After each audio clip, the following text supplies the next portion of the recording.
Assalamualaikum, salam FPL, apa khabar sahabat-sahabat?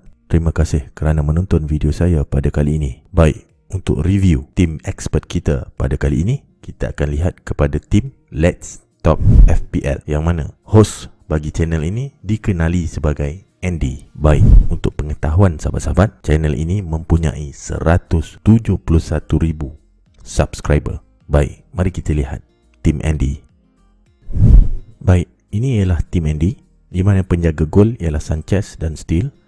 Bahagian pertahanan kita ada Alexander-Arnold, Shaw, Kufal, White dan Manquillo. Untuk midfield kita ada Salah, Fernandes, Rafinha, Jota dan Gilmour.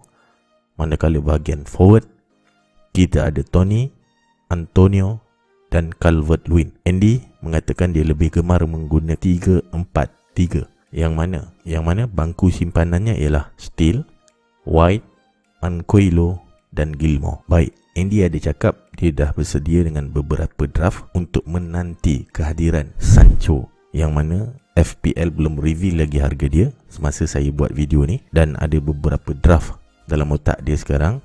Dia dah rangka, yang mana dia jangkakan bahawa harga Sancho akan sama dengan Rashford. Baik, Andy juga ada bagi tips, yang mana gunakan sebanyak mungkin dana ke atas pemain kesebelasan utama, yang mana jangan terlalu risaukan pemain-pemain di bangku simpanan untuk awal musim ini. Baik, untuk draft ini, apa yang merunsingkan Andy ialah bagaimana dia nak hadapi game week 3, yang mana pada ketika game week 3, calon kaptennya Salah dan Fernandes akan menghadapi jadual perlawanan yang tricky, di mana MU akan main away menentang Wolves dan Liverpool akan menentang Chelsea. Jadi dia rasa antara optionnya ialah dia ingin korbankan sama ada Salah atau Fernandes untuk mendapatkan Harry Kane, yang mana Spurs akan menentang Watford, ataupun dia akan korbankan Alexander-Arnold untuk mendapatkan Harry Kane. Sekiranya dia tak korbankan pemain-pemain pada draft yang sahabat-sahabat sedang lihat sekarang, mungkin dia akan kaptenkan pemain dari West Ham, iaitu Kufal ataupun Antonio, yang mana West Ham akan menentang Crystal Palace pada game week 3, ataupun kaptenkan pemain Leeds, Rafinha, yang mana Leeds akan menentang Burnley pada game week 3. Baik, untuk bahagian penjaga gol, pemilihan Sanchez adalah berdasarkan pertama jadual perlawanan Brighton, yang kedua harga pemain tersebut, dan yang ketiga perpindahan Matt Ryan, bekas penjaga gol Brighton, keluar daripada FPL. Baik, pemilihan ini berlaku sebelum datangnya news pembelian penjaga gol yang baru. Jadi saya jangkakan Andy akan menukar penjaga golnya. Baik, untuk Alexander-Arnold, pemilihannya ialah berdasarkan prestasi hujung season yang lepas dan juga faktor yang mana pada Euro yang lepas dia injured dan dia tak bermain untuk England, dan Andy jangkakan dia akan balik awal dan menyertai pasukan Liverpool untuk training pre-season dan juga perlawanan persahabatan. Jadi bagi Andy, Alexander-Arnold akan fit dan sangat bersedia untuk memulakan season yang baru ini. Baik, untuk Luke Shaw, Andy mengatakan bahawa dia prefer Shaw berbanding Lucas Digne bagi harga pertahanan 5.5 million, yang mana dia tak perlu cerita lagi, dah terbukti di Euro performance Shaw, dan jika tak ambil kira pun performance Shaw di Euro, sahabat-sahabat boleh lihat performance last season yang ditunjukkan oleh Shaw. Cuma sekarang yang merisaukan ialah dia main Euro, sama ada dia sempat bersama tim dan fit untuk memulakan permainan. Itu saja risikonya. Baik, untuk Kufal pula, pembeliannya ialah berdasarkan pada harga. Kufal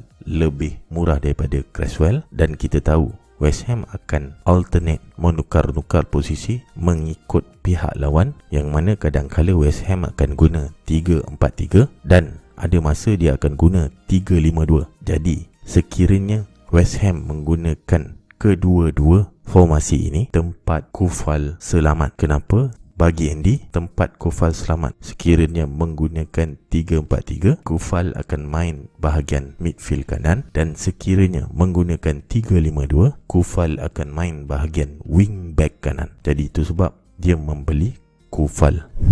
Baik, untuk pemilihan Fernandes dan Salah, dia kata tak perlu cerita lagi, dah terbukti di dalam FPL bagaimana performance pemain-pemain ini, dan dia merancang untuk alternatekan captaincy, menukar-nukar captaincy sepanjang 7 minggu yang awal ini. Kecuali seperti yang saya katakan tadi, pada game week 3 menjadi dilema bagi diri Andy. Sebab baginya pada game week 3 calon kapten yang terbaik ialah Harry Kane. Bagi Rafinha, pemilihan pemain ini adalah berdasarkan minit permainan. Yang pertama, Rafinha selalunya akan bermain 90 minit ataupun lebih daripada 60 minit, yang mana ini menjamin 2 poin bagi poin penampilan.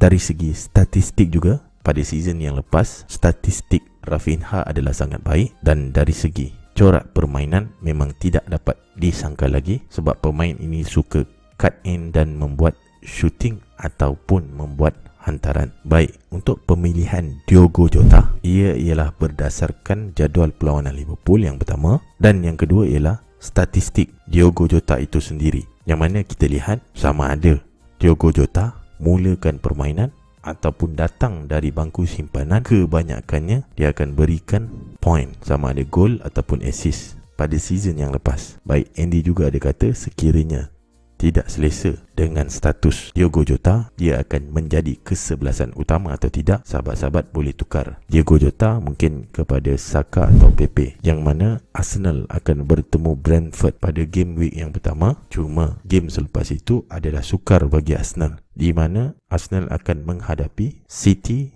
dan Chelsea.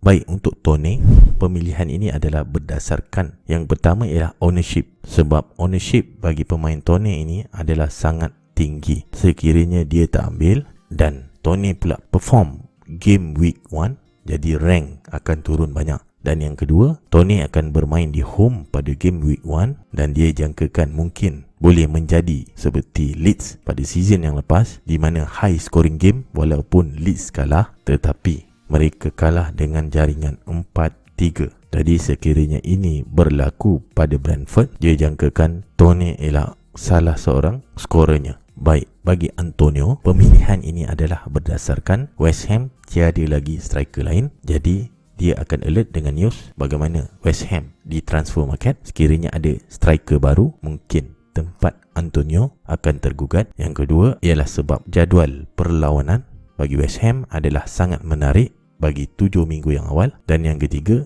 jika Antonio fit untuk memulakan permainan, sahabat-sahabat sendiri tahu apa yang boleh diberikan oleh Antonio. Baik, bagi Calvert-Lewin, pemilihannya adalah berdasarkan ownership, yang mana ownership bagi Calvert-Lewin adalah tinggi. Cuma Andy ada kata dia pelik, kenapa dalam banyak-banyak tweet yang dilihat di media sosial, Calvert-Lewin tidak disenaraikan bagi kebanyakan Twitter yang dilihat. Mungkin dia jangkakan sebab manager yang baru, yang mana Rafa Benitez lebih gemar bermain secara bertahan, dan juga Andy menjangkakan sekiranya Rafa Benitez menggunakan sistem lone striker, Calvert-Lewin adalah calon yang sesuai bagi posisi tersebut. Jadi itu sebab dia memilih Calvert-Lewin untuk slot forward dia yang terakhir. Baik, itu saja yang dapat saya simpulkan bagi tim expert kita pada kali ini. Jumpa lagi pada video yang akan datang. Ingat, saya bukan Sifu, saya hanya berkongsi info. Assalamualaikum.